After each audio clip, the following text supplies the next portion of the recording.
Bonsoir.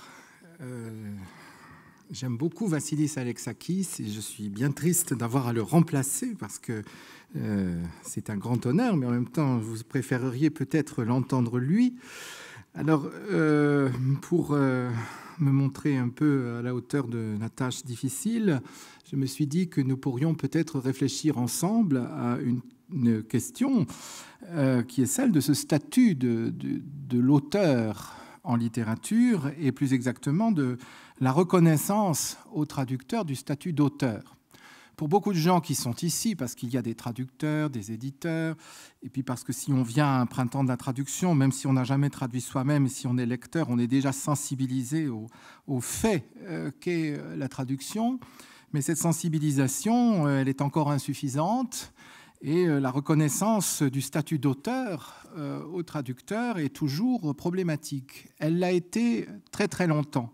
Je pourrais citer, et c'est encore le cas, je pourrais citer l'anecdote, comme anecdote, une de mes amies que beaucoup d'entre vous connaissent, je ne vais pas la nommer, mais qui, ayant traduit un livre de l'allemand, a vu un spectacle de théâtre adapté de ce livre. Je vois les affiches dans Paris. L'adaptation avait été faite d'après sa traduction, mais il n'y avait pas son nom sur l'affiche. Elle a exigé, et elle avait bien raison, que son nom de traductrice apparaisse sur ces affiches à sa juste place. Bien entendu, c'était une adaptation d'un roman. Il est normal que ce soit donc une adaptation de l'auteur, mais l'adaptation était faite d'après sa traduction.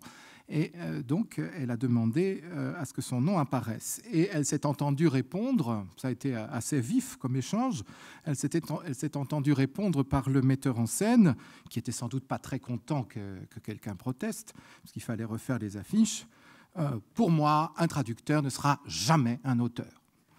Alors, ça peut paraître une évidence, ça a été longtemps une évidence. Aujourd'hui, les traducteurs relèvent la tête. Ils relèvent la tête depuis quelques années, probablement depuis la fondation de l'ATLF, depuis la création du Collège des traducteurs d'Arles, depuis tout le mouvement qui a accompagné les années 80, 90 et 2000 et qui continue depuis donc environ 35 ans, un peu plus. La traduction est devenue un objet. C'est même devenu un objet culturel, un centre d'intérêt. Il y a beaucoup de débats sur la traduction. Des manifestations comme celle-ci en sont la preuve. Et donc, quelque chose s'est passé.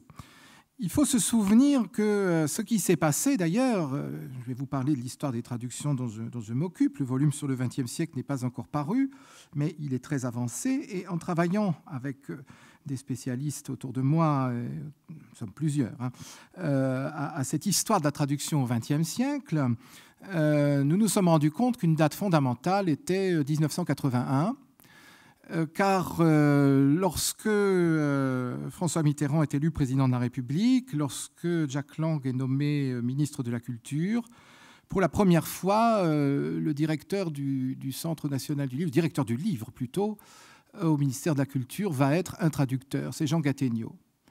Et le fait qu'un traducteur, c'était la première fois que quelqu'un qui par ailleurs était un universitaire, un angliciste, un universitaire incontestable, mais qui était sensible à la traduction, c'était la première fois qu'un traducteur avait un rôle officiel. Et ce qui s'est passé à partir de là doit beaucoup, et je suis content de citer son nom, à Jean Gattegno, car il s'agit de faire prendre conscience que le traducteur n'est pas un simple valet de la littérature.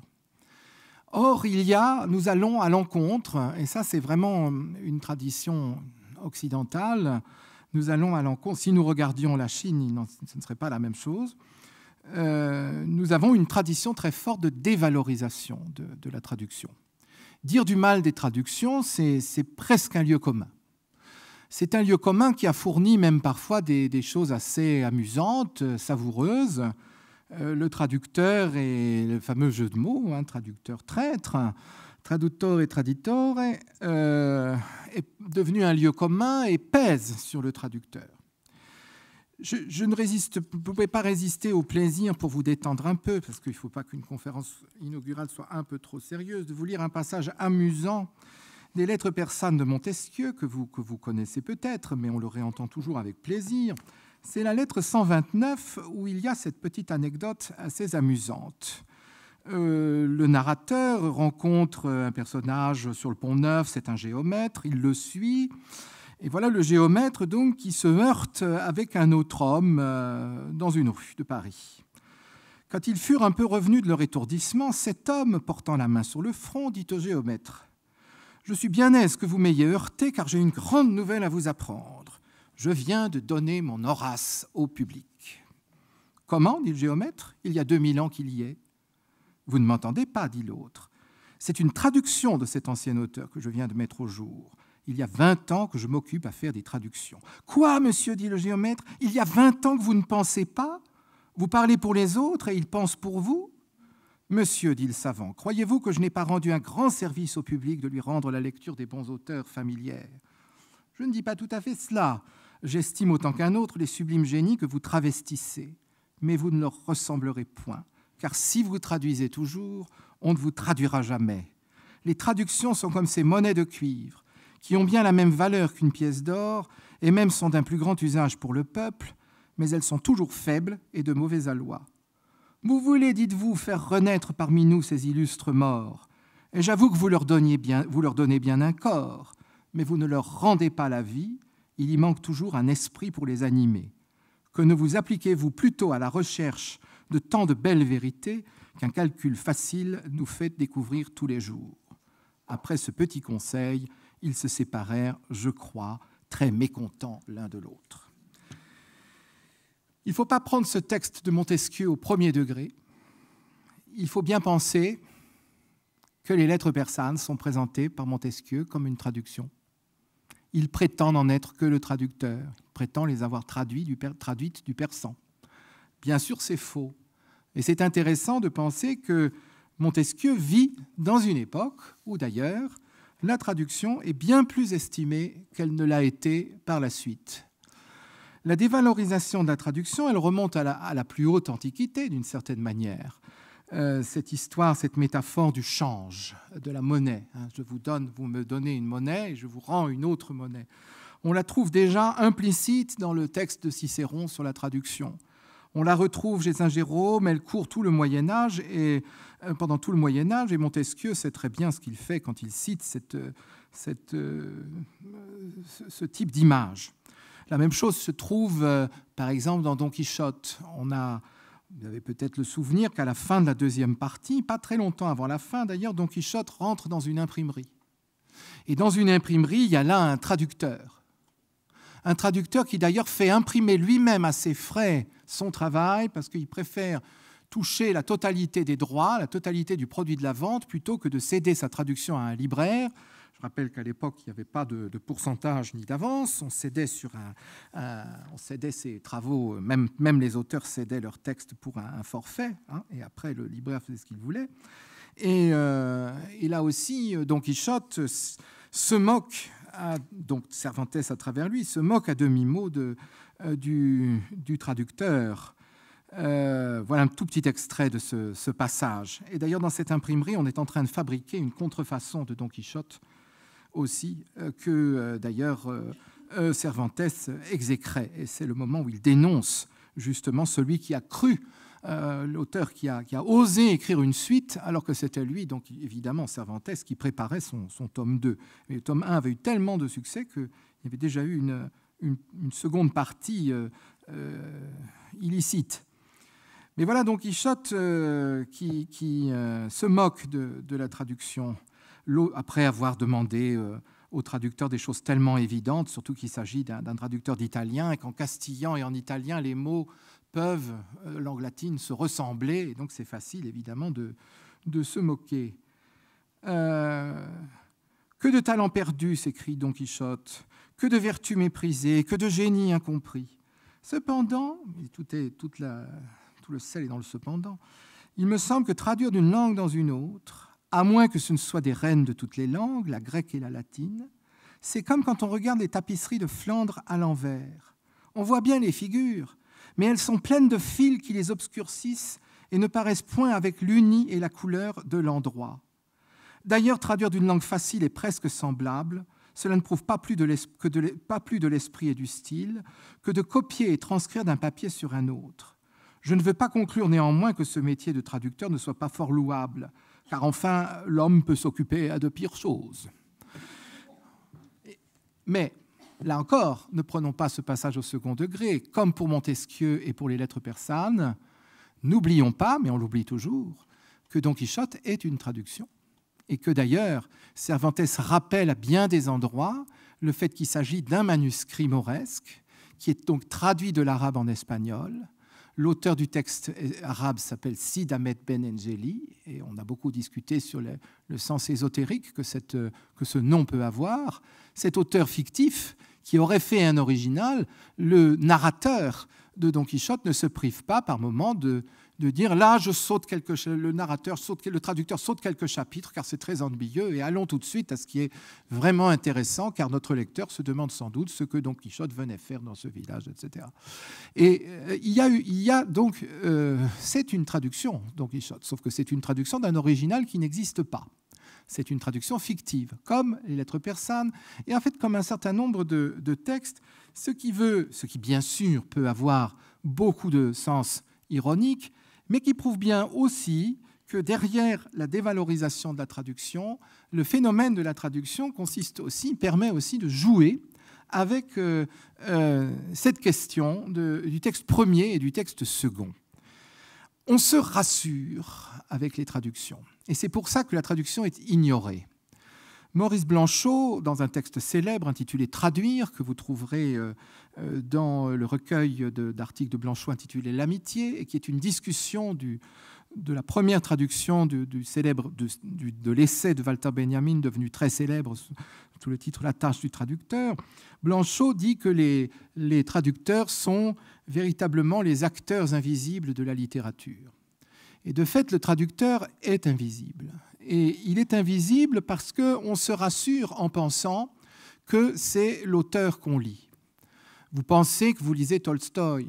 Vous dites à bon droit « j'ai lu les tragiques grecs ». Vous dites à bon droit « j'ai lu Cervantes ». Mais nous ne venons pas de lire Cervantes, nous venons de lire Louis Viardot. J'ai pris la traduction Viardot, et Dieu sait que bien sûr, j'aurais pu prendre Aline Schulman, j'aurais pu prendre Jean Canavaggio, etc. Donc, ce que nous lisons, nous le savons. Ce n'est pas l'auteur, c'est le traducteur. Il est donc cet auteur derrière l'auteur, ou plutôt, ne serait-il pas, quand la formulation « l'auteur derrière l'auteur » est très bonne, car lequel des deux est qui ? Est-ce que le traducteur est l'auteur derrière qui nous masque, en quelque sorte, qui prend la place indûment, qui usurpe la place de l'auteur ? Il y a quelque chose du faussaire chez le traducteur. Et on sait bien d'ailleurs que dans l'histoire de la littérature, beaucoup d'œuvres originales sont en réalité des traductions cachées. La moitié des sonnets de l'Olive de Du Bellay sont adaptés de poèmes italiens. Du Bellay ne l'a pas dit, mais il ne le cachait pas non plus. Il lui semblait au contraire, et bien légitimement, et cela a changé. D'abord, c'est d'une époque où le droit d'auteur n'existait pas.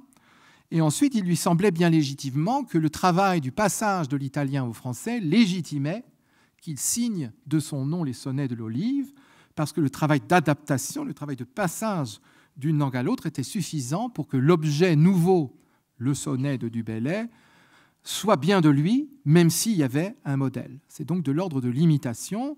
Je rappelle que dans la défense et illustration de la langue française, Du Bellay se livre à une longue attaque contre les traducteurs en expliquant qu'il ne faut pas traduire, que la traduction, c'est de la servilité vis-à-vis des œuvres, il faut au contraire les imiter. Et donc il recommande pour l'enrichissement du français que l'on ne traduise pas, mais que l'on imite. Et que l'on imite, et vous avez entendu Don Quichotte ici nous dire qu'il était quand même plus légitime de traduire les Grecs et les Latins. Et c'est vrai que pendant très longtemps, la légitimité du traducteur a été bien davantage reconnue, à l'âge classique en particulier, pour les traductions du grec et du latin que pour les traductions de langues modernes.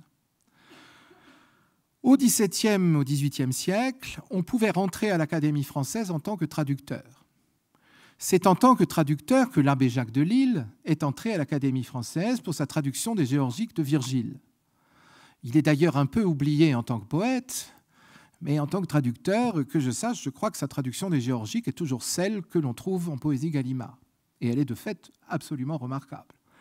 Ce n'est pas qu'elle n'ait pas vieilli, elle date du XVIIIe siècle, mais elle est encore tout à fait étonnante. Et ça n'est pas une mauvaise manière de lire Virgile, même si, bien sûr, pour lire les Géorgiques, on a le choix dans les traductions. Alors ce constat que les traducteurs sont invisibles, je l'ai fait en tant que traducteur, avec, comme tout le monde, la difficulté pour avoir la reconnaissance minimale du travail que nous faisons. Je l'ai fait aussi en tant qu'enseignant, ce constat, parce que, et en tant qu'universitaire, je me suis rendu compte qu'en réalité, il n'était jamais question des traducteurs dans l'histoire littéraire. Ouvrez une histoire de la littérature française, n'importe laquelle et même parmi les plus récentes, et comptez les mentions de traducteurs. Vous n'en trouverez pratiquement pas. On fait donc comme si, en 1830, quand apparaît la mode du fantastique, c'est l'année où Berlioz compose la symphonie fantastique, où il y a des contes fantastiques de Gautier, beaucoup d'autres auteurs, une mode du fantastique. On nous dit, voilà, ça y est, il y a une mode du fantastique. Et je ne citerai pas, pour ne pas être méchant, d'histoire littéraire que vous pouvez trouver en librairie, mais il y en a même une où on dit c'est la conséquence lointaine du roman gothique du XVIIIe siècle. Pas du tout, absolument pas. C'est qu'en 1828, 2 ans plus tôt, un franco-allemand, Loew Wemars, a traduit E.T.A. Hoffmann. Il a opéré sur les textes de Hoffmann, d'ailleurs, des manipulations intelligentes, mais qui sont quand même des manipulations, puisqu'il a transformé en nouvelles un certain nombre de choses qui, chez Hoffmann, s'insèrent dans un récit cadre. Il a enlevé le récit cadre, et puis il n'a pas appelé ça nouvelle, il a appelé ça conte fantastique. Hoffmann n'avait jamais su qu'il avait écrit des contes fantastiques. Ça s'inspire de Fantasiestücke en allemand, mais Fantasie, c'est l'imagination, et c'est un type de tableau. Ça désigne des tableaux, et après Schumann l'a repris pour désigner des pièces pour piano qui sont inspirées de tableaux. Donc, conte fantastique, pourquoi pas, mais ça n'a rien à voir avec ce que les Allemands appellent un conte, parce qu'un conte en allemand, Märchen, c'est un conte de fées. Même c'est une chose très particulière qui ne se superpose pas à notre conte.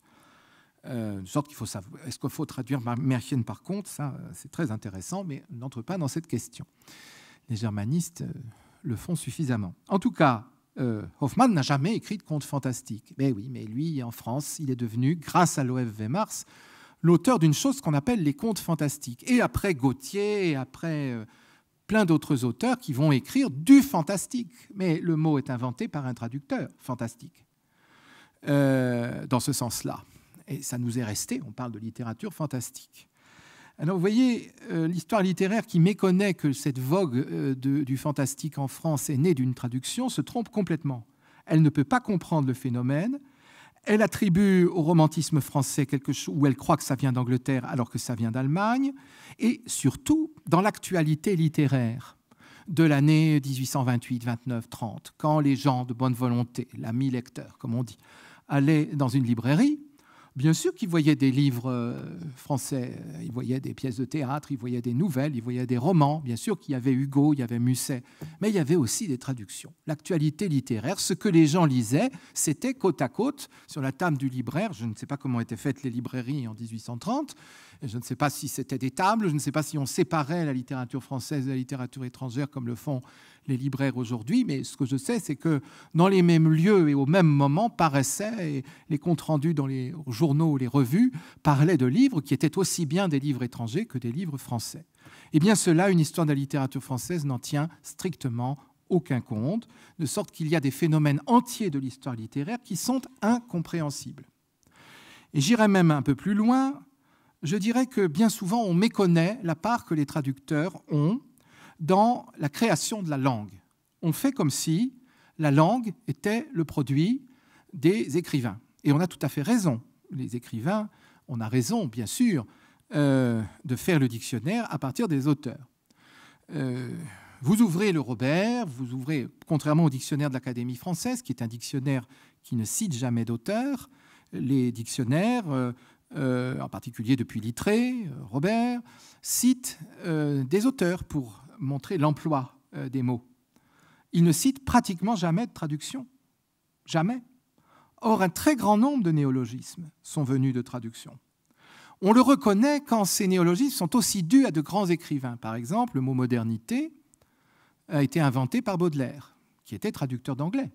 Il ne l'a pas fait dans une traduction, mais certainement, s'il n'avait pas été angliciste, Baudelaire n'aurait probablement pas inventé le mot « modernité », qui est une traduction. Mais dans bien d'autres domaines, la question qui se pose, c'est celle de reconnaître la lexicographie devrait, et c'est ce que fait la lexicographie allemande, par exemple, depuis fort longtemps. Dans le dictionnaire des frères Grimm, on cite comme œuvre de la langue allemande les traductions de Shakespeare par Wieland ou par Schlegel. Ça paraît naturel. Les Anglais considèrent que les traductions de Pope font partie de sa propre œuvre déjà, et de toute façon du patrimoine de la langue anglaise. En France, nos lexicographes ne considèrent comme emploi correct d'un mot que les emplois dont ils peuvent trouver l'exemple chez les auteurs. Et il ne s'agit pas de dire qu'il ne faut pas refaire le dictionnaire en enlevant des auteurs, il faut refaire les dictionnaires en ajoutant des traducteurs. Parce que les traducteurs sont des créateurs de langage. Bien souvent, c'est sous la pression d'une chose étrangère qui est à dire que le traducteur, pour en faire sentir l'origine étrangère, est amené à créer un mot, parce qu'il se rend compte que ce qu'il souhaite traduire n'est pas déjà disponible dans la langue. Et c'est bien pour ça qu'on traduit, c'est bien pour ça qu'on lit de la littérature étrangère. Ce n'est pas pour y retrouver ce qu'on a déjà dans sa propre langue, et contrairement à ce qu'on pense, c'était déjà le cas à l'âge classique, parce qu'on a raconté aussi beaucoup de bêtises là-dessus, mais c'est évidemment pour trouver quelque chose qui n'existe pas dans notre langue. Alors, je vous donne quelques exemples récents. Il y a des néologismes qui ne marchent pas, mais il y en a qui marchent, proposés par des traducteurs. Je rends souvent un hommage à une traductrice que je ne connais pas, que je n'ai jamais eu la chance de rencontrer. Si jamais elle était là, ça serait formidable, mais je ne sais même pas, je ne sais pas qui c'est en fait. C'est Françoise Lay, traductrice de portugais, qui en 1989 traduit un livre d'un des pseudonymes, d'un des hétéronymes de Fernando Pessoa, Bernardo Soares. Je ne suis pas portugais lusitanisant, donc vous allez me pardonner l'accent épouvantable avec lequel je vais prononcer le titre portugais. Je ne peux pas faire toutes les langues. O livro do desassossego. Et pour desassossego, oui, j'essaye même pas, hein, parce que de toute façon, le portugais, ça s'apprend. Alors, je n'ai pas appris le portugais. Alors, le desassossego, elle comprend bien que, normalement, dans n'importe quel dictionnaire, il écrit inquiétude. Et l'inquiétude, c'est quelque chose de psychologique. Je m'imagine cette traductrice disant que non, décidément, livre de l'inquiétude. Et elle a une idée magnifique. Elle appelle ça le livre de l'intranquillité. L'intranquillité est passée dans la langue française. En très peu de temps, intranquille est un mot que beaucoup de poètes emploient, que beaucoup d'écrivains emploient aujourd'hui. Je le lis souvent. Eh bien, il est dû à une traductrice. Intranquille, intranquillité. Voilà une invention. Autre exemple de mots rentrés dans le français par une traduction. Au XIXe siècle, on traduit Darwin. Très important de traduire Darwin. La traductrice Clémence Royer essaye de traduire selection. Et au début, elle essaye des mots dans la première édition de l'origine des espèces. Elle prend des mots français qui existent déjà. Et puis, elle se rend compte que ça ne marche pas. Que ce que veut dire Darwin est un concept nouveau.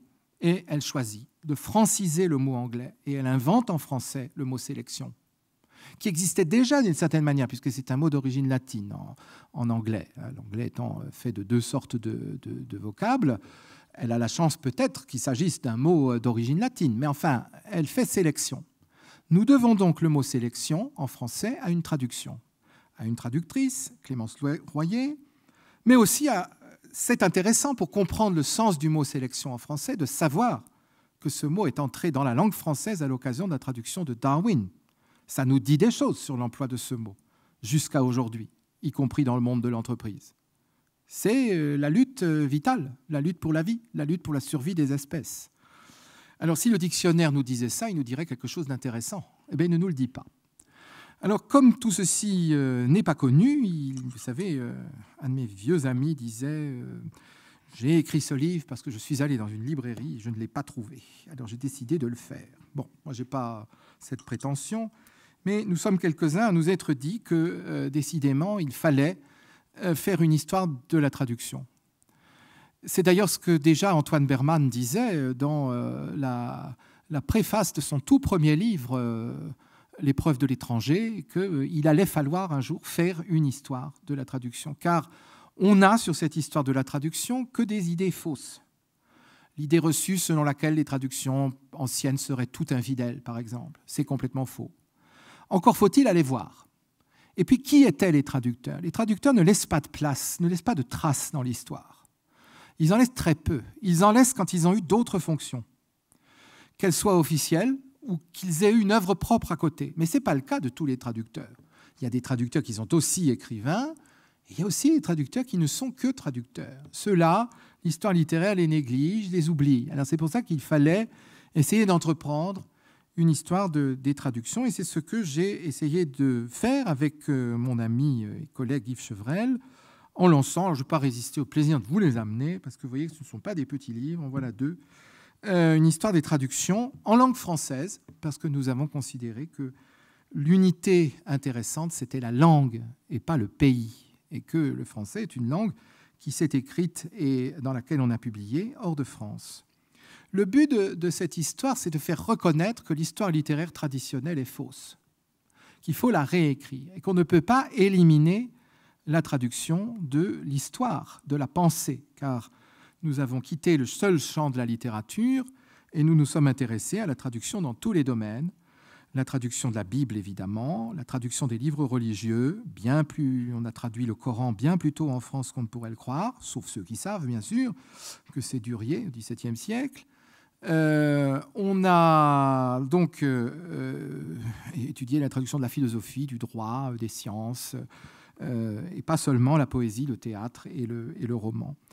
Et nous sommes en train de faire sortir de l'oubli, et parfois c'est seulement leur nom, mais le fait d'écrire un nom, vous le savez, a quelque chose de très émouvant, des noms de traducteurs qui n'avaient plus été prononcés, imprimés depuis des siècles, et qui pourtant ont parfois fait des travaux remarquables. Les traducteurs contribuent à la constitution du patrimoine intellectuel d'une langue.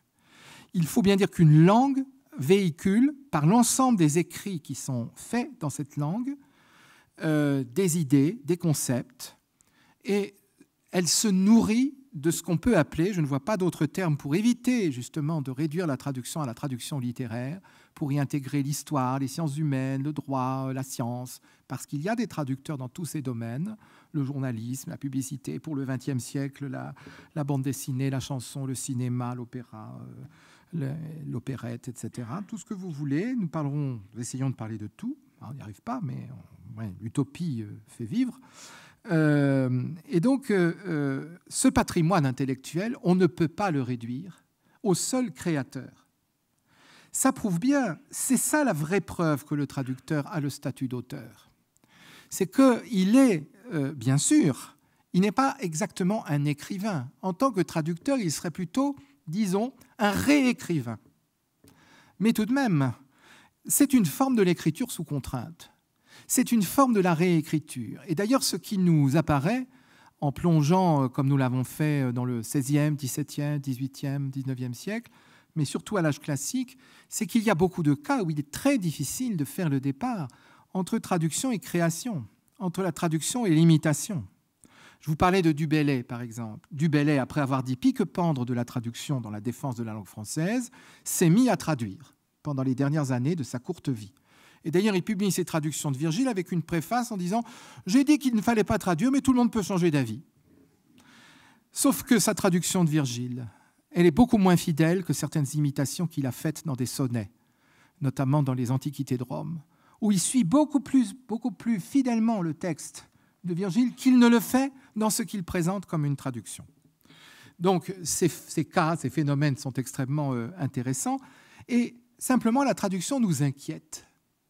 elle nous inquiète. Je dis nous aussi, nous traducteurs, parce que ce que nous a appris aussi cette histoire des traductions, ce qu'elle est en train de nous apprendre, quand nous étudions les préfaces de traducteurs, auxquels nous accordons une énorme importance, puisque si on veut entendre la voix des traducteurs, il faut les écouter, il faut écouter leurs traductions du passé. Quand je dis écouter, c'est très important pour moi, c'est-à-dire sans les juger, parce que nous ne savons pas si nous faisons mieux, et surtout, nous ne connaissons pas toutes les contraintes qui pesaient sur eux.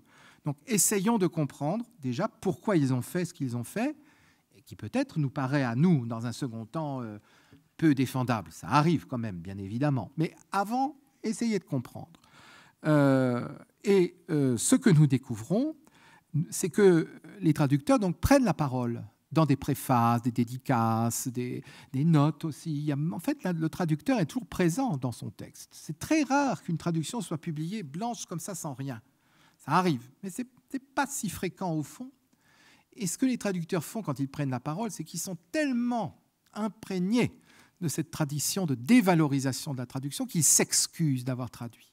Ils essayent de se faire pardonner de traduire. Ils essayent d'aller au-devant des reproches qu'on pourra leur faire. Je sais bien que, j'admets que, inutile de me le dire, je le sais, je suis insuffisant, etc. C'est très pathétique et très, très touchant et très émouvant, je dois vous le dire, de tomber sur des préfaces de traducteurs. D'abord, parce qu'on se rend compte, je ne sais pas si vous pouvez imaginer, qu'en travaillant sur une traduction du XVIe siècle, c'est encore arrivé l'autre jour, d'un texte que personnellement j'ai essayé de traduire, moi, dans la langue d'aujourd'hui, je me rends compte que le traducteur avait déjà eu les mêmes problèmes que moi. Vous allez me dire, ça n'a rien d'étonnant, bien sûr, mais de sentir qu'il s'était heurté à la même chose que moi, que la difficulté du passage entre les deux langues n'a pas changé, parce que les deux langues n'ont pas, elles ont évolué naturellement, mais dans leur essence, dans ce qui les sépare irrémédiablement, mais aussi dans ce qui peut les faire communiquer, il s'est heurté aux mêmes difficultés que moi. Eh bien, entendre la voix de ce lointain collègue des siècles passés, qui a les mêmes scrupules, les mêmes douleurs, qui lui aussi a dû passer des nuits sans dormir en se demandant pourquoi il s'était engagé dans cette aventure déraisonnable, eh bien, c'est une chose très émouvante parce qu'on sent véritablement quelque chose qu'il faut bonne foi appeler la communauté des traducteurs. Vous connaissez sans doute ce texte magnifique. Cette communauté, elle n'est pas que nous tous là réunis. Le propre de la communauté, c'est que les morts y ont leur place et que donc nous devrions toujours penser aux traducteurs du passé. Car ils ont fait, eux aussi, et pas seulement les écrivains que nous aimons, ils ont fait, eux aussi, la langue que nous parlons. Ils sont aussi, à leur façon, des auteurs. Le reconnaître est troublant. Eh oui, nous aimerions bien lire Tolstoï, même sans savoir le russe. Malheureusement, si nous ne savons pas le russe, nous ne pouvons pas lire Tolstoï. Alors, est-ce qu'on lit la traduction faute de mieux ? Sûrement. Et on oublie souvent qu'on traduit d'abord, non pas pour ceux qui savent la langue, mais pour ceux qui ne la savent pas. Et cette seule considération explique beaucoup de décisions de traduction. Et quand on étudie une traduction du passé, il faut toujours se méfier du jugement qu'on porte parce qu'on a le texte original sous les yeux et on oublie que la traduction est destinée à quelqu'un qui ne l'a pas sous les yeux ou qui, s'il l'a sous les yeux, n'est pas assez fort, ne serait pas assez fort pour suivre lui-même. Vous me direz qu'il y a des cas d'édition bilingue, il y en a beaucoup, il y en a énormément. C'est aussi une des grandes surprises de cette histoire des traductions, c'est de constater qu'au XVIIe siècle, on fait des éditions bilingues droite-gauche.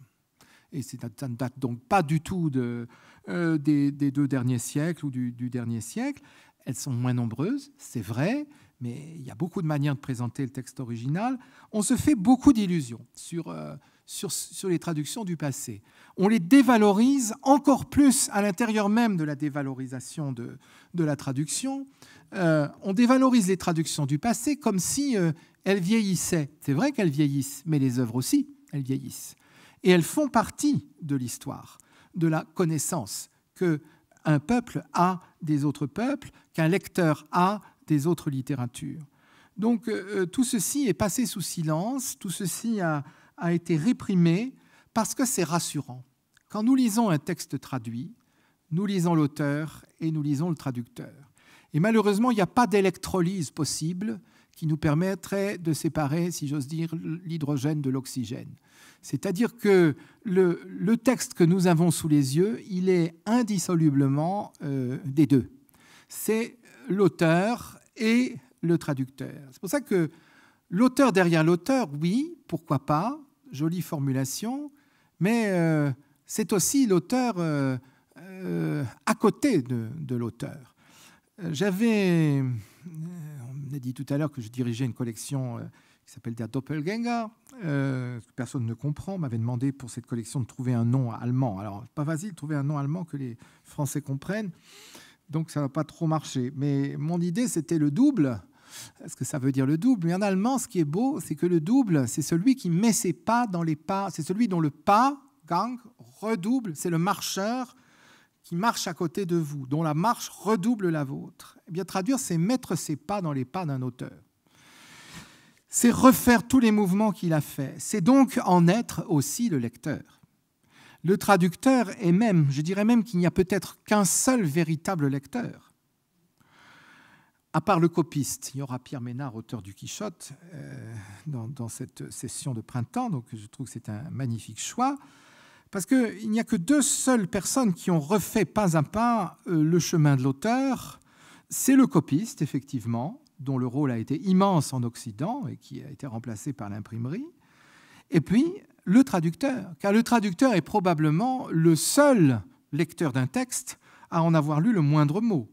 C'est vrai que même lui peut parfois sauter un mot, mais en principe, il ne le doit pas. Et les autres lecteurs peuvent se permettre d'être distraits, de sauter une phrase, de sauter des pages. Nous, traducteurs, non.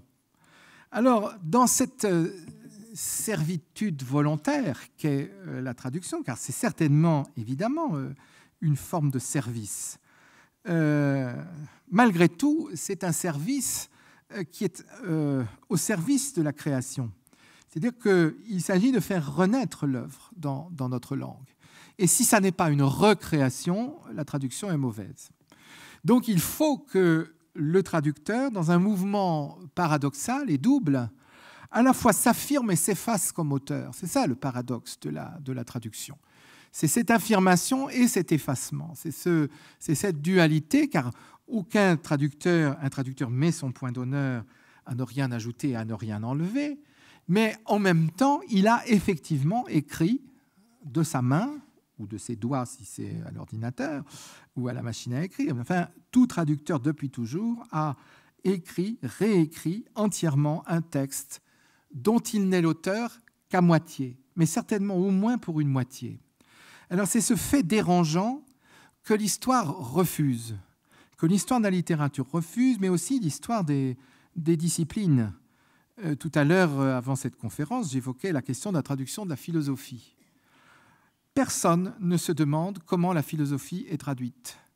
On fait lire aux étudiants des textes de philosophes, on les fait lire et on leur dit qu'ils ont lu Kant, qu'ils ont lu Hegel, on leur dit qu'ils ont lu Machiavel, on leur dit qu'ils ont lu Hume, mais en fait non. Bien sûr, certains d'entre eux apprennent ces langues, mais aucun ne peut toutes les savoir. Et donc fatalement, ce qu'on lit, c'est Kant dans telle ou telle traduction. Et Dieu sait que lire les traductions d'aujourd'hui, ce n'est pas comme lire les traductions du XIXe siècle, ce qui veut dire que le traducteur a une immense responsabilité, mais aussi qu'on ne peut pas comprendre la pensée d'une époque si l'on ne tient pas compte de la manière dont l'auteur a été traduit. C'est pour ça que les traductions du passé sont intéressantes à étudier. Parce qu'on ne peut pas comprendre comment un auteur a été reçu, a été lu, si on ne pense pas qu'il y a eu ce filtre de la traduction. Évidemment, c'est plus commode de faire comme si les philosophes dialoguaient de grands esprits à grands esprits, de Kant à Platon, de Sénèque à Descartes ou à Berkeley, comme s'ils parlaient tous la même langue. Oui, il y a eu le latin, bien sûr, mais à partir d'un certain moment, il a bien fallu les traduire. Et ces traductions, elles infléchissent, elles déforment, elles ne sont jamais transparentes. C'est donc dérangeant, et le meilleur moyen de ne pas être dérangé, c'est de refouler cette pensée. C'est ce que fait l'historiographie officielle de l'histoire intellectuelle. Elle refoule la traduction. Elle la refoule certainement pour de bonnes raisons. Il faut pouvoir discuter des idées. Oui, mais les idées ne sont pas séparables des mots qui nous permettent d'y accéder. Les thèmes littéraires ne sont pas séparables des formes littéraires dans lesquelles ils apparaissent. La circulation des textes s'effectue par les moyens de la traduction. Et donc, prendre en compte le rôle intellectuel joué par les traducteurs. Je dis bien intellectuel au sens large et pas seulement littéraire ou artistique. Dans tous les domaines, c'est une chose dérangeante. Et c'est pour ça qu'en France, par exemple, dans les études universitaires, actuellement, contrairement à ce qui se passe en Belgique, en Suisse ou au Québec, la traduction, les études de traduction n'ont aucune place. Il n'y en a pas. Il n'y en a pas parce que les gens qui s'en occupent enseignent, comme moi, la littérature, ou la philosophie, ou beaucoup la linguistique, ou bien telle ou telle langue. Et c'est légitime de la réunion de tous ces gens. Il résulte quand même beaucoup de travail, beaucoup d'avancées, dont peut-être cette histoire des traductions bénéficie, même pas peut-être, certainement, puisque nous avons dû faire appel à beaucoup de spécialistes, plus de 300 au total, pas tous français, naturellement, mais tous intéressés par la langue française. Mais évidemment qu'il faut entreprendre une révision de notre vision, y compris de notre propre langue, et de ce que constitue l'histoire de la pensée. Je vous donne un dernier exemple de la responsabilité du traducteur, pour bien vous faire comprendre à quel point ça peut avoir des conséquences gigantesques, même sur l'enseignement. En France, Die Verwandlung de Franz Kafka a été traduit par Alexandre Vialat, La Métamorphose. Bien. Donc, dans l'enseignement en France, nous avons beaucoup de programmes où il y a Kafka et puis les Métamorphoses d'Ovide. Le traducteur anglais a traduit The Transformation. Il n'y a pas un seul programme dans le monde anglo-saxon où on aurait l'idée de rapprocher Kafka d'Ovide. Pas un. Jamais. Pourquoi? Parce que personne n'a jamais traduit la Métamorphose. Bon. Et qui osera retraduire la transformation? Peu importe, c'est très bien la Métamorphose. Et moi, je trouve que l'histoire des traductions de Kafka est absolument passionnante parce qu'elles ont toutes, mais on l'a dit, bien sûr, depuis qu'il y a des retraductions, celle de Bernard Lortolari et beaucoup d'autres, on s'aperçoit bien que le Kafka qu'ont perçu les Français a une coloration particulière due à l'écrivain qui était Alexandre Vialat ou à l'écrivain qui était aussi Marthe Robert, etc. Il a été bien servi. Et il faut retraduire. Mais les nouvelles traductions n'effacent pas les anciennes. Et ça aussi, c'est très important. Comme je m'occupe beaucoup de traduction et que je suis éditeur, je vais souvent dans des formations pour bibliothécaires. Je le fais avec grand plaisir. J'aime beaucoup parler avec les libraires, avec les bibliothécaires. Les bibliothécaires, souvent, tombent des nues quand je leur dis que quand on publie une nouvelle traduction de Don Quichotte, ou prenons par exemple une retraduction récente, on retraduit Ulysse de Joyce. Il ne faut pas jeter l'ancienne. Il ne faut pas jeter l'ancienne traduction. Ça ne la remplace pas. C'est intéressant d'aller voir les deux. Et que ce n'est pas parce qu'on a la nouvelle traduction, qui est tout à fait bien, que la précédente est sans intérêt. D'abord, elle a quand même été contrôlée par Larbaud, et puis elle a fait son effet en son temps. Si Joyce est devenu ce qu'il est en France, c'est bien aussi parce qu'il y a eu le premier traducteur, et c'est une histoire très, très compliquée, la publication de cette première traduction. Donc, il est intéressant de garder dans une bibliothèque plusieurs traductions d'une même œuvre. Il va falloir que les lecteurs, je pense que beaucoup d'entre nous le font déjà, qu'il en aille dans la constitution d'une bibliothèque comme il en va dans la constitution d'une discothèque. Ça n'est pas parce qu'on a la 32e sonate de Beethoven interprétée par Serkin qu'il faut jeter celle qui est jouée par Arao ou celle qui était enregistrée par Yves Nat. Non, c'est intéressant d'en avoir 3, 4, 10 si on veut. Alors bien sûr, les amateurs de musique le savent, comparer les versions, c'est une chose tout à fait naturelle en musique. Il y a même la tribune des critiques de disques qui a initié beaucoup de gens à cet art, qui fait partie de la consommation musicale, si j'ose dire, de la culture musicale. C'est de comparer les mérites des interprètes. Et bien à sa façon, le traducteur, même si c'est très différent, est aussi un interprète. Le mot le dit, puisque traducteur en latin se disait... il y avait deux mots, bien sûr, mais il y a interprète. L'interprète... Une interprétation n'en efface pas une autre, parce qu'il y a une lecture derrière. Il y a la lecture d'un individu, d'un sujet. Et ce sujet, il est aussi créateur, puisque cette lecture n'est que la sienne. Vous donnez, nous le savons tous, quand on enseigne les langues, vous donnez le même texte à traduire à 60 étudiants, vous aurez 60 traductions différentes. Une abstraction faite des erreurs et du contexte scolaire, qui fait que bien trop souvent on confond traduction et version. Si c'est vraiment un atelier de traduction, chacun a sa possibilité d'apporter quelque chose, de suggérer quelque chose, et c'est ce qui fait la richesse de cette expérience des ateliers de traduction, que pour ma part, j'aime énormément. On y voit à l'œuvre la créativité de chacun, et le fait que chacun réagit à un texte avec sa subjectivité. Et par conséquent, les traductions, oui, elles ont le statut d'œuvre. Il faut leur accorder le statut d'œuvre. Non pas seulement pour nous faire plaisir à nous traducteurs, mais parce qu'elles ont fonctionné comme des œuvres. Parce qu'elles ont ce statut-là, et elles doivent donc l'acquérir encore plus dans l'histoire littéraire, et aussi, et c'est ça qui est très important, dans la conscience des lecteurs. Car on apprend à lire une traduction. On ne lit pas une traduction comme on lit un texte original. Ça exige un type d'attention, une ouverture, une disponibilité que peut-être tous les lecteurs n'ont pas et qu'on apprend. Là-dedans, l'enseignement a un rôle fondamental et il ne le joue que finalement assez peu à cause des contraintes exercées par les programmes qui bien souvent, encore aujourd'hui, bannissent la littérature étrangère alors que nous comprenons mieux notre propre littérature si nous savons à quel point elle s'est construite par le dialogue, par l'influence, et pas seulement par l'assimilation et le traficage, comme on le croit trop souvent, par le dialogue avec les langues d'abord voisines.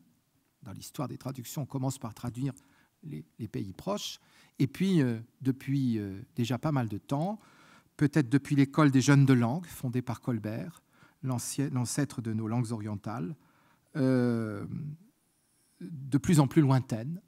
Et cette curiosité pour l'étranger, eh bien, contrairement à une idée reçue, la France n'en est pas du tout exempte, ne l'a pas du tout refusée, bien au contraire. Et c'est aussi pour cela qu'avant de raconter des choses sur l'histoire de la traduction, il faut aller y voir, et regarder, écouter les traducteurs du passé, les entendre, ressusciter leur voix. Et c'est un peu ça que je me suis attelé à faire avec mes 300 collaborateurs dans cette entreprise. Je l'ai fait en tant que traducteur, parce que, peut-être tout simplement parce que moi-même, je suis devenu traducteur à cause de l'admiration et de l'amitié que j'avais pour de grands traducteurs qui m'ont précédé et que je ne voudrais pas qu'on les oublie. Voilà, merci beaucoup.